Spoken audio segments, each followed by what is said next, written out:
Kazan, the capital of Kazakhstan, the third capital of Russia, and the home of the Silkway Rally. The city was a crossroads for two trade routes, a link from Europe to Asia, and therefore is rich in culture. The melting pot of influences provides a cultural collision not seen anywhere else in the world. Mosques and churches sitting side by side. The route for this year's Silkway Rally would follow two ancient trade routes. The Gold Way from Kazakhstan to Turkmenbashi, encompassing Kazakhstani cities of Oralsk and Bennu, and then the Silkway for the final 3 days of the rally over the Karakum Desert to Ashgabat. The route, a 4,350 kilometre journey through 3 countries with 2/3 of the distance competitive stages.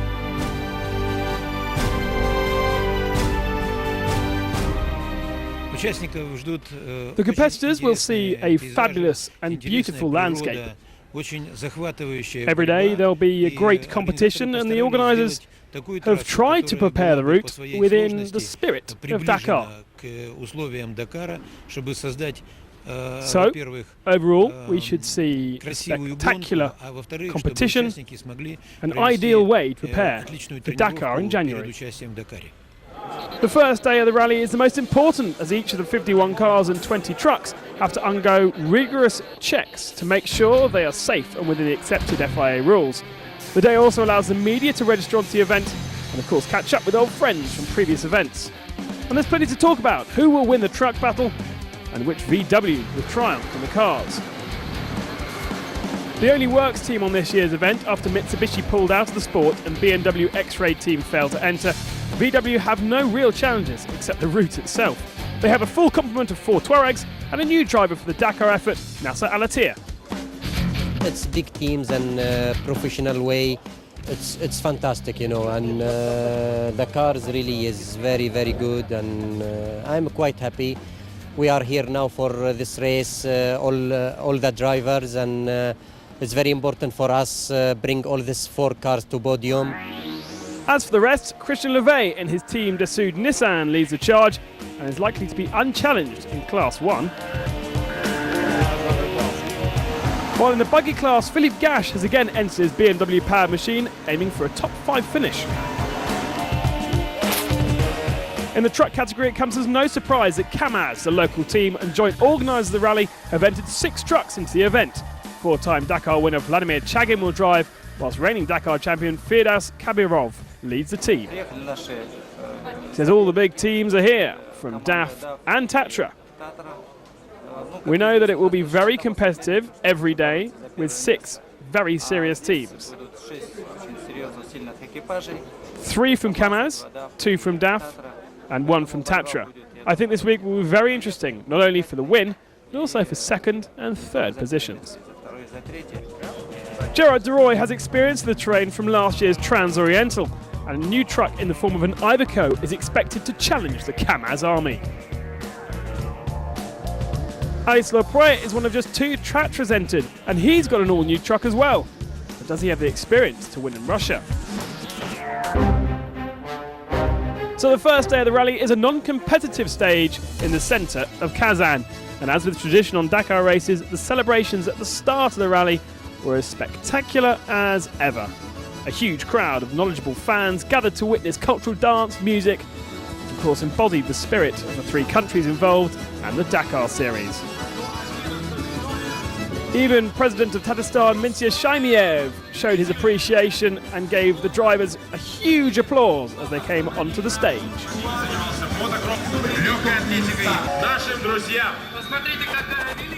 So the first super special stage, a simple demonstration over a 2,013 metre route in the heart of the city. The stage soon heavily rutted up, which meant drivers struggled to get the power down, but conversely, it provided a great spectacle for the fans involved.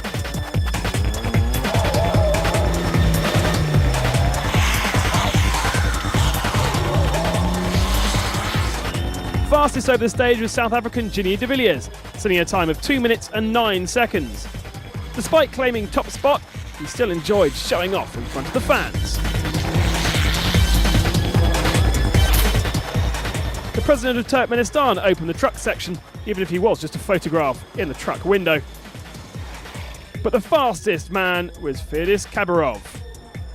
The Russian, quite a celebrity in these parts these days after his win in Dakar last year, and so with huge cheers, he crossed the line in 2 minutes and 31 seconds.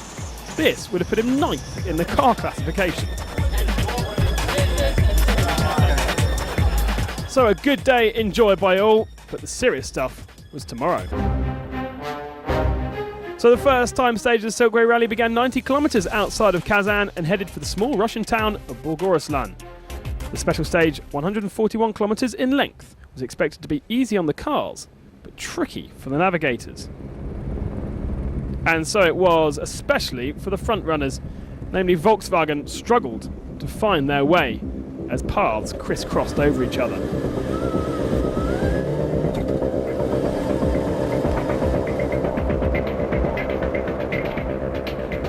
Last into the stage was new boy Nasser Al-Attiyah, and therefore he stamped his authority on the team members by taking stage victory. The Qatari had to pass both Christian Lervet and his teammate Mark Miller to be just 3 minutes ahead of Carlos Sainz.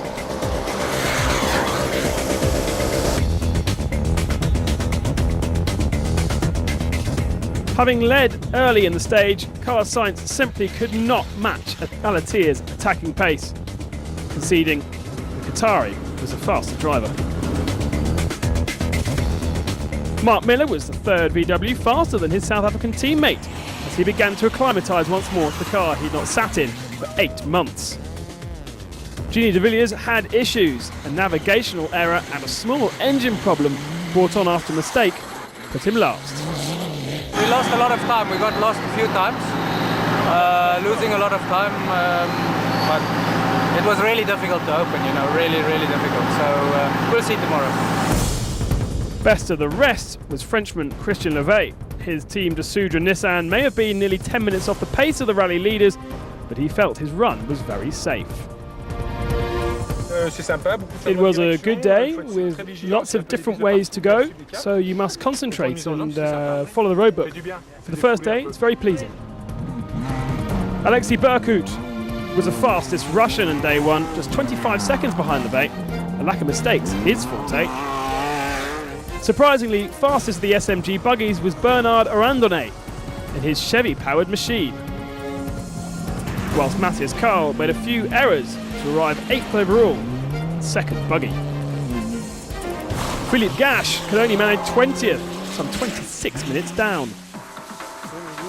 For fast team driver Andrei Cherednikov, it wasn't such a fast day as he made a small mistake, meaning he ended up in a swamp. Eventually the car found itself stuck and had to rely on a local truck to haul him out. He did finish the day last of the 49 runners.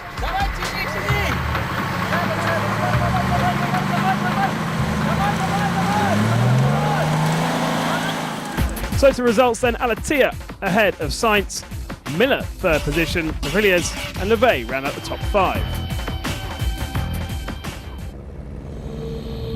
While the cars may have been separated by minutes at the front, there was still plenty of unanswered questions in the truck race, not least who would be on top.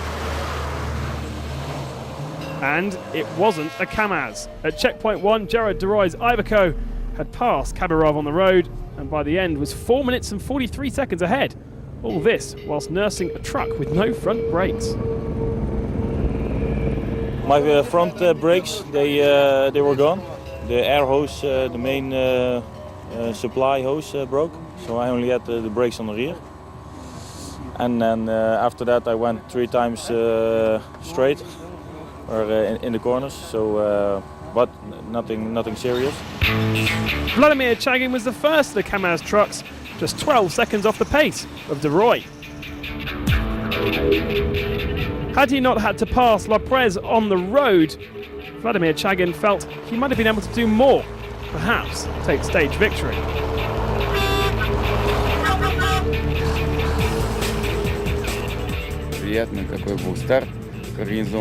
I am really surprised by the spectators at the start of the stage. We had a concert organised and there was lots of people there. And the finish today was amazing. We are very happy to see them, especially the foreign drivers. It's very exciting to have so many fans. Зарубежным видно их восторженные глаза, лица. Спасибо. Alistair Perez made sure of 3 different manufacturers in the top 3 as he had a solid run in his Tatra truck. These fast sprint stages perhaps not so much to his liking as the marathon tracks later in the rally. Firdaus Kabirov may have been local favourite, but he could only manage 4th over the stage after stopping to check on his stricken Prime Minister and teammate.